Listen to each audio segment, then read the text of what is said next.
Tomi Senpai, új rész. Új rész. Nagyon Eger Hippolyt City-be. Buli. Izabella. Mutasd az outfitet, itt Húszban van Dó. Izabella, itt van Balú. Visszatérő Vannak ők. ember. Ragó Zalán is benne volt. Didi. Senki nem kérdezte. Didi. Itt van Didi is. Miksa Szóbész. Még Szóbész, meg Kovács utca. Kovács Luca az már a debreceni részbe is elősétált. Na, Igen. Tomi, most mutasd be az outfitet, kérlek. Mi van rajta? Cipő, lopott. Temus. Ezt nem tudom honnan van, vintage.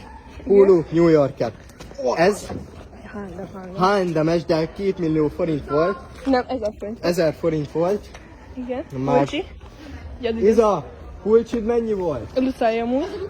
Luca, pulcsid mennyi volt? Jó, nem tudjuk, meg ezt se tudjuk. Ezt mutasd meg jobban kérlek. Tehát igen, ez egy ilyen pulcsi, ez a tiéd? Így van. Jó.